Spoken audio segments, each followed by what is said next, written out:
नमस्कार दोस्तों, अ very good morning, सुप्रभात। बहुत बहुत स्वागत है आपका आज की ताज़ा खबर में। शुरू करते हैं हम हमेशा की तरह ग्लोबल न्यूज़ के साथ, जहां पर सबसे पहले बातें होंगी यूएस की ट्रेजरी यील्ड्स के बारे में। 30 ईयर ट्रेजरी यील्ड्स अब 5% से ऊपर चले गए हैं। परसों भी न्यूज़ में मैंने ये बात बताई थी, पर अब रीजंस कुछ और भी है। 10 ईयर यील्ड जो है वो भी 4.5% के ऊपर चले गए हैं, क्योंकि जो पार्लियामेंट है यूएस की, जो सेनेट है, उन्होंने पास किया है बिल जिसमें एक प्रपोजल है कि यूएस के टैक्स के जो बिल है वो कट होंगे। अब इससे प्रॉब्लम ये होगा कि जो फेडरल बजट डेफिसिट है वो बढ़ सकता है, जिसका डायरेक्ट इफेक्ट ये होता है कि जो भी बोरोइंग्स गवर्नमेंट कर रही है, जब हम ट्रेजरी यील्ड्स की बात करते हैं, वो बेसिकली लोन है जो यूएस गवर्नमेंट को दिया जा रहा है, राइट। तो जब डेफिसिट बढ़ जाएगा तो जो रिस्क है उस बॉन्ड की वो बढ़ने लगेगी, एंड इसी वजह से यील्ड्स और बढ़ने लगे, राइट। मूडीज ने भी रिसेंटली डाउनग्रेड किया था यूएस का क्रेडिट रेटिंग, जब उन्होंने सेकंड हाईएस्ट ईयर को इसको डाउनग्रेड किया था, जिससे एक लॉन्ग टर्म फिस्कल कंसर्न्स दिखने लगे थे। तो अब 30 ईयर ट्रेजरी यील्ड 5.012 तक पहुंच गया है, परसेंट तक पहुंच गया है। जो 5% का जो बैरियर है, सेकेंड टाइम इस वीक में ऑलरेडी ब्रेक हो चुका है। 10 ईयर यील्ड भी 5 बेसिस पॉइंट से बढ़ के 4.533% तक पहुंच गया था। एंड ये एक जिन लेवल्स पर अप्रैल में पहुंचा था, जब पॉलिसी पॉज ट्रंप ने अनाउंस किया था, उसी लेवल्स पर अगेन पहुंचने लगा है। तो कंसर्न्स यही है कि ट्रंप ने जो प्रपोज किया है टैक्स बिल, उससे deficit trillions trillions of US dollars में बढ़ेगा, जिससे ट्रेजरी मार्केट्स और प्रेशर में आएंगे, बॉन्ड्स सेल ऑफ होने लगेंगे, एंड ऑब्वियसली यील्ड्स बढ़ने लगेंगी।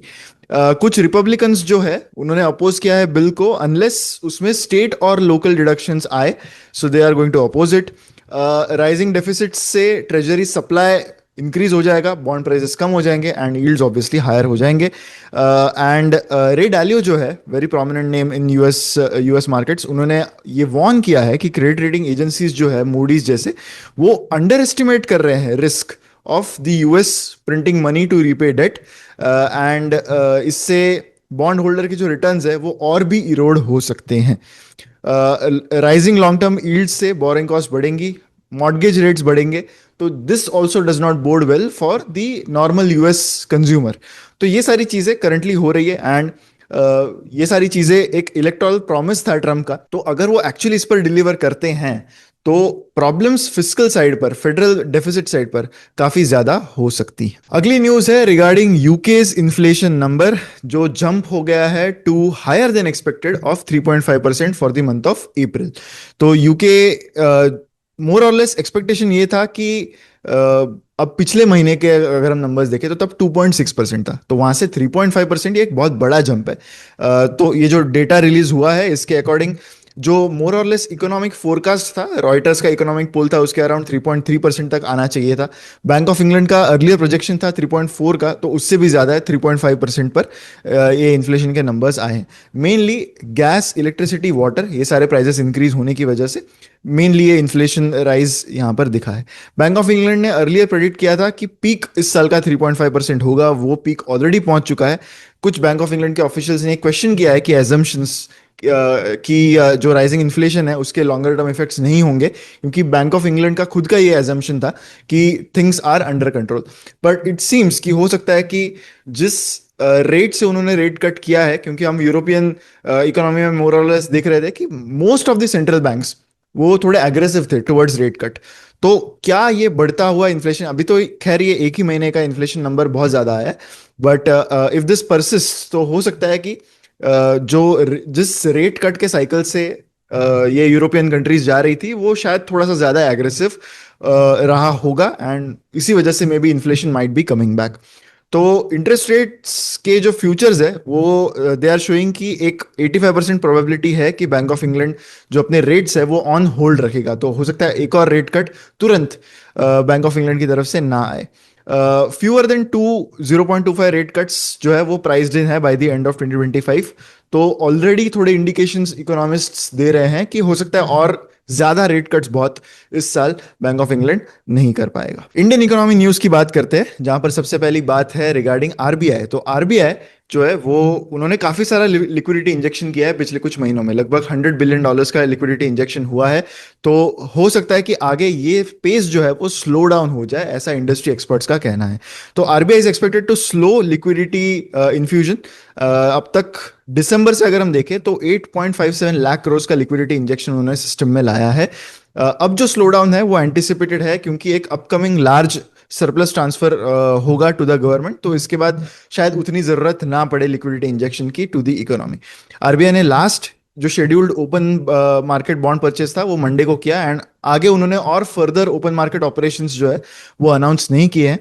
लिक्विडिटी अब तक पिछले 6 महीनों में जो जिस वेज एंड मीन्स से इन्फ्यूज की है उसमें काफी सारे टूल्स है। एक तो ओपन मार्केट ऑपरेशंस तो होते ही है, which is a very basic और बहुत इजी वे है जिससे लिक्विडिटी इन्फ्यूजन होता है, लेकिन forex swaps, CRR cuts, secondary market purchases, ये सारी चीजें करके आरबीआई ने कोशिश की है कि जो इकोनॉमी है उसमें लिक्विडिटी इन्फ्यूजन बना रहे और बढ़ता रहे। इकोनॉमिस्ट एस्टिमेट के हिसाब से जो अपकमिंग सरप्लस ट्रांसफर है वो होगा लगभग 2.5 लाख करोड़ से 3 लाख करोड़ के बीच में। तो इस वजह से इंडस्ट्री एक्सपर्ट्स फील कि हो सकता है कि और लिक्विडिटी इंजेक्शन आरबीआई ना करे, क्योंकि काफी सारा सरप्लस ट्रांसफर ऑलरेडी गवर्नमेंट को होने वाला है। बॉन्ड यील्ड्स एक्सपेक्टेड है कि कंसोलिडेट होंगे आफ्टर शार्प डिक्लाइंस जो कुछ टाइम से देखे गए थे। 10 ईयर जो बेंचमार्क बॉन्ड यील्ड है इंडियन गवर्नमेंट बॉन्ड्स का वो 35 बेसिस पॉइंट से गिर चुका है in FY26 so far. 5 year bond yield जो है that has also dropped by 57 basis point since 1 Morgan Stanley ने इंडिया का ग्रोथ फोरकास्ट अपग्रेड कर दिया है फॉर FY26 एंड FY27। उनका कहना है कि यूएस चाइना की जो ट्रेड टेंशन है उसका डी एस्केलेशन अगर होता है तो वो एक्चुअली इंडियन इकोनॉमी को हेल्प कर सकता है। ये काफी इंटरेस्टिंग सा पर्सपेक्टिव उन्होंने यहाँ पर दिखाया है। बट पहले मेन फिगर्स की बात कर लेते हैं। FY26 में उनका कहना है कि जो अर्लियर उनका प्रेडिक्शन था ऑफ 6.1% ऑफ ग्रोथ का, तो वो 6.2% होगा। FY27 में उनका पहला जो नंबर था वो 6.3% था, वो 6.5% होगा, ऐसा मॉर्गन स्टैनली का कहना है। रीजंस उन्होंने बताया कि एक्सटर्नल डिमांड अब इंप्रूव होने लगेगी after US China trade tension जो है वो थोड़े से ईज होने लगेंगे। तो जो रिपोर्ट है इसमें ये हाईलाइट हुआ है कि डोमेस्टिक डिमांड मेन ड्राइवर रहेगा इंडिया के इकोनॉमिक ग्रोथ का, जो बात पहले भी ना सिर्फ मॉर्गन स्टैनली कर रहा है बट बाकी भी जो एजेंसीज है उन्होंने कही है। स्पेशली जब ग्लोबल अनसर्टेनिटी रह रही है तब डोमेस्टिक डिमांड बहुत बड़ा ड्राइवर रहेगा इंडियन इकोनॉमी का। पॉलिसी सपोर्ट काफी स्ट्रांग होगा, ऐसा एक्सपेक्टेशन है कि गवर्नमेंट लाइकली है कि they will continue on fiscal expenditure, mainly capital investments, जिससे ग्रोथ सपोर्ट होती रहेगी। एंड आरबीआई भी एक्सपेक्टेड है कि वो एक सपोर्टिव मॉनेटरी स्टांस रखेंगे, डीपर रेट कट शायद लाएंगे। अगर इन्फ्लेशन कंट्रोल में रहता है तो RBI would not hesitate to cut rates in the future as well. And consumption recovery एक ज्यादा ब्रॉड बेस्ड होगी, ऐसा मॉर्गन स्टैनली का कहना है, mainly driven by urban demand and already strong rural consumption trends जो पिछले कुछ क्वार्टर से दिख रहे हैं उस वजह से। इन्वेस्टमेंट ग्रोथ भी mainly robust public and house hold capital expenditure से लेड रहेगी। एंड मॉर्गन स्टैनली बिलीव करता है कि फिस्कल कंसोलिडेशन रोड मैप जो है, जो आउटलाइन हुआ था यूनियन बजट में, वो फॉलो होगा एंड एक कंटिन्यूड एम्फोसिस रहेगा on infrastructure and capex. RBI ने अपना जो ग्रोथ जीडीपी ग्रोथ फोरकास्ट है वो अभी भी मेंटेन रखा है FY26 के लिए एट 6.5%, जो अलाइन करता है विद द ऑप्टिमिस्टिक आउटलुक जो मॉर्गन स्टैनली ने भी बताया है। अप्रैल में डोमेस्टिक एयर ट्रैफिक का ग्रोथ लोएस्ट रहा इन 2025। अल्दो ये जो नंबर है ये भी काफी अच्छा है, बट पहले के जो 3-4 महीने हुए इस साल में तो उसके मुकाबले ये नंबर थोड़ा सा कम है। तो इंडिया का जो डोमेस्टिक एयर ट्रैफिक है वो बढ़ा है by 8.45% on a year on year basis, यानी अप्रैल 25 को अगर हम कंपेयर करें विद अप्रैल 24 तो 8.45% से डोमेस्टिक ट्रैफिक बढ़ा है, जो इनफैक्ट स्लोएस्ट ग्रोथ है इस साल की। 143 लाख पैसेंजर्स फ्लू इन अप्रैल, जो स्लाइटली हायर है कंपेयर टू मार्च, बट जो ग्रोथ मोमेंटम था उसमें थोड़ा सा मॉडरेशन अब नजर आ रहा है। अगर प्रीवियस मंथ्स के हम ग्रोथ फिगर्स देखें तो मार्च में ये 8.79% की ईयर ऑन ईयर ग्रोथ थी, फरवरी में 11.04 और जनवरी में 11.28% की। अभी भी InterGlobe aviation Indigo top position maintain कर रहा है एट अराउंड 64.1% मार्केट शेयर। उसके रिजल्ट्स की भी बात आगे होगी जब हम स्टॉक वाइज न्यूज की बात करेंगे। इंडिगो का पैसेंजर लोड फैक्टर इंप्रूव हो गया है टू 86.9% फ्रॉम 84.6%। ये काइंड ऑफ कैपेसिटी यूटिलाइजेशन जो ऑर्डिनरी बिजनेस में होता है वैसा ये लोड फैक्टर है। एयर इंडिया का मार्केट शेयर भी अच्छे से इंप्रूव हुआ है टू 27.2%।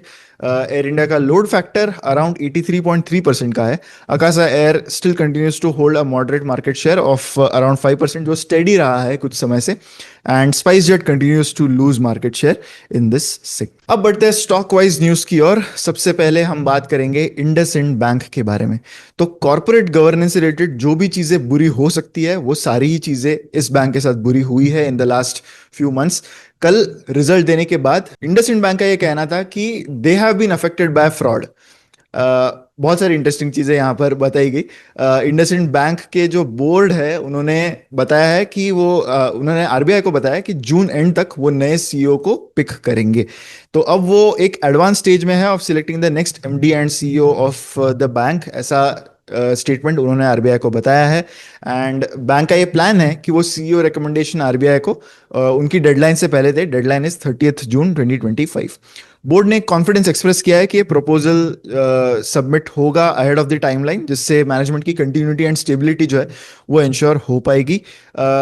इसके पहले जो इनके सीईओ थे दैट इज सुमंत कटपालिया, उन्होंने रिजाइन किया था। एंड उन्होंने एक मॉरल रिस्पॉन्सिबिलिटी ली थी जब ये कंट्रोवर्सी आने लगी कि बैंक का जो लेगेसी डेरिवेटिव्स पोर्टफोलियो ट्रांजैक्शन है उसमें कुछ नॉन कंप्लायंसेस थे। तो रिजल्ट भी अनाउंस किया इंडसइंड बैंक ने।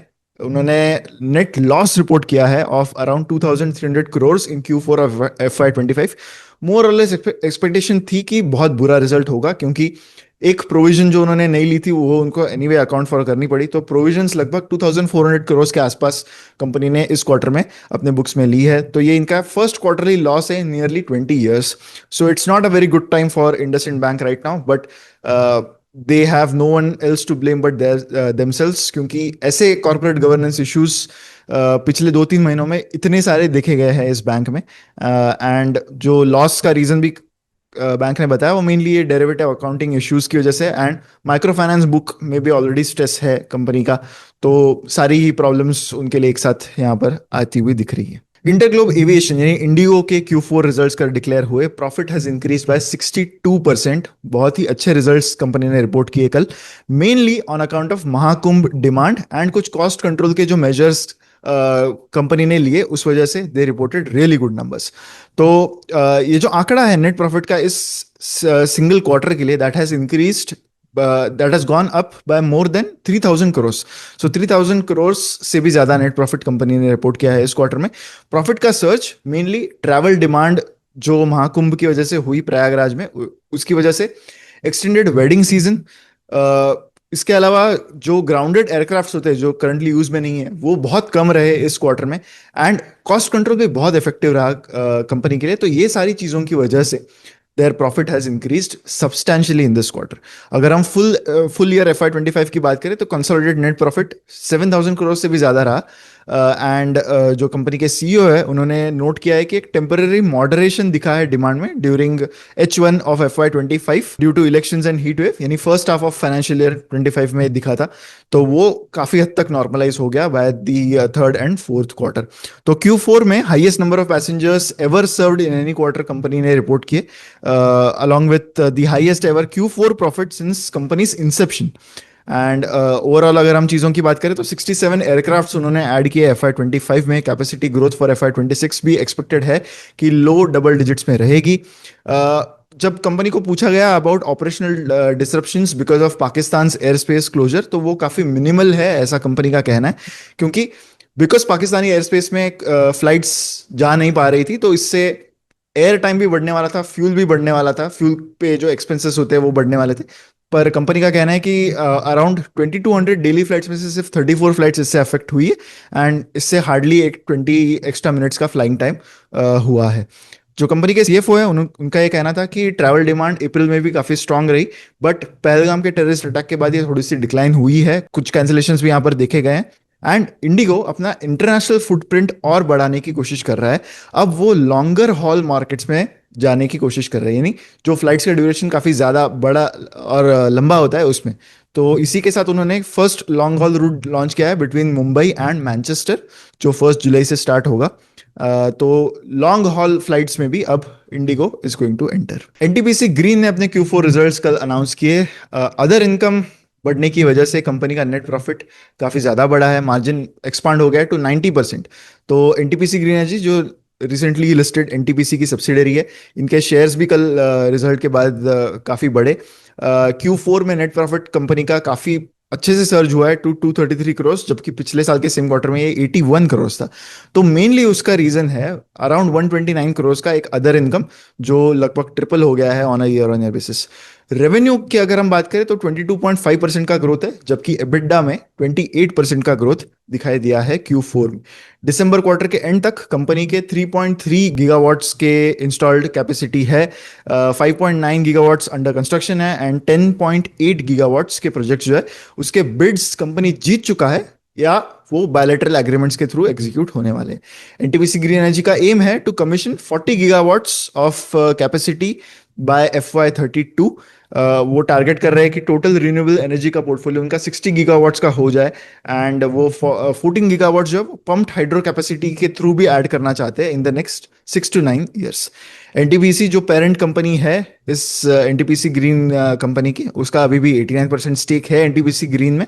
एंड इसके अलावा कुछ बाकी जब कंपनी पब्लिक हुई थी तब कुछ म्यूचुअल फंड्स ने अपनी स्टेक बाय की थी in NTPC green. Next EIH के Q4 रिजल्ट्स की बात कर लेते हैं। Apologies for the reduced lighting, power cut की वजह से लाइटिंग थोड़ी सी रिड्यूस्ड है, but we are almost to the end of the video and soon video upload भी करना है, so I will just go ahead with the recording of the video. तो EIH के Q4 रिजल्ट्स भी announce हुए। PAT is up for the company by 6%। Hospitality sector एक ऐसा sector रहा है जो काफी अच्छा ग्रो हुआ है in the last 2-3 years, and EIH has also been one beneficiary of it, जिन्होंने भी अपना पोर्टफोलियो काफी अच्छे से एक्सटेंड किया है। तो 6% का पैट इंक्रीज है। ओवरऑल ठीक ठाक ही रिजल्ट हम कह सकते हैं, नॉट ऑन एक्सपेक्टेड लाइंस, क्योंकि बाकी hospitality players are doing really well. EIH own करता है ओबेरॉय एंड ट्राइडेंट होटल्स का brand, and overall revenue Q4 में अराउंड 11% से बढ़ा है, एबिटा बढ़ गया है बाय 13%। EIH ने एक रोबस्ट एक्सपेंशन पाइपलाइन अनाउंस की है ऑफ 21 प्रॉपर्टीज बाय 2029, जिसमें 19 होटल्स होंगे, 2 लग्जरी बोट्स है, एक नाइल का क्रूजर है, एंड 12 होटल्स इंडिया में हैं एंड 9 ओवरसीज में है, which includes places like London, Egypt, Bhutan, Nepal और Saudi Arabia. Out of 21 properties 8 जो है वो डायरेक्टली ओन किए किए जाएंगे बाय EIH, एंड बाकी जो है वो मैनेज्ड बेसिस पर ओबेरॉय ग्रुप जो है वो मैनेज करेगा इसको। EIH ने एक फाइनल डिविडेंड भी रेकमेंड किया है of around 1.5 rupees per share. इसी के साथ आज की न्यूज का ये वीडियो यहीं पर खत्म होता है। अब बढ़ते हैं हमारे फाइनल सेक्शन पर, that is the believe it और नॉट सेक्शन। तो बिलीव इट और नॉट सेक्शन में आज हम बात करने वाले हैं एक छोटी सी NBFC की, माइक्रो कैप कंपनी हम कह सकते हैं इसको। इस कंपनी का मार्केट कैप है सिर्फ 1700 करोड़, 1700 करोड़, एंड इसकी एक माइंड बॉगलिंग चीज ये थी कि परसों इन्होंने कैपिटल रेज अनाउंस किया, and rights issue and normal issue के थ्रू जो कैपिटल रेज अनाउंस किया बैंक ने, NBFC ने, तो that is around 1315 crore. Company का मार्केट कैप 1700 करोड़ है, एंड जो कैपिटल रेज ये NBFC करने वाली है that is around 1300 crore. Just imagine the level of dilution जो कंपनी जो NBFC यहाँ पर करने जा रही है। इस NBFC का नाम है उग्रो कैपिटल, एंड ये बहुत कंसर्न्स रेज करता है कि जो स्मॉलर NBFCs है उनमें रिस्क क्यों होता है, बिकॉज गवर्नेंस जो एक हमेशा एक मेजर फैक्टर है, एंड ऑलमोस्ट हर महीने में हम कोई ना कोई एग्जांपल देखते हैं जहां पर गवर्नेंस को क्यों इतना इंपॉर्टेंस देना चाहिए, उसका हमें एक लाइव एग्जांपल मिल जाता है। तो again goes on to show this. I was going through some of their investor presentations जो उन्होंने पास्ट में दिए हैं, and the company used to talk about their own P ratio. एक मैनेजमेंट का काम होता है अपने बिजनेस को डिलीवर करना and not to comment much about the valuations जो मार्केट उनको दे रहा है, बट उनके मैनेजमेंट प्रेजेंटेशन में they have been talking about P ratios of their company. तो इसीलिए गवर्नेंस पर हमेशा स्ट्रेस दिया जाता है कि क्यों इन्वेस्टिंग में governance is such an important part and why one must not ignore it. तो ये एक मुझे बहुत बिलीव इट और नॉट में शेयर करने लायक चीज लगी कि एक 1700 करोड़ मार्केट कैप वाली NBFC is doing a capital race of 1300 crore. इसी के साथ हमारा आज का ये वीडियो यहीं पर ख़त्म होता है। मैं आशा करता हूँ कि आपको ये वीडियो काफ़ी इंसाइटफुल लगा होगा। अगर वीडियो आपको अच्छा लगा है तो लाइक ज़रूर कीजिएगा एंड शेयर भी करें वीडियो को विद मैक्सिमम पीपल। ऐसी वीडियोस के लिए हमारे चैनल पर बने रहे। मिलते हैं अगले वीडियो में। Thank you so much.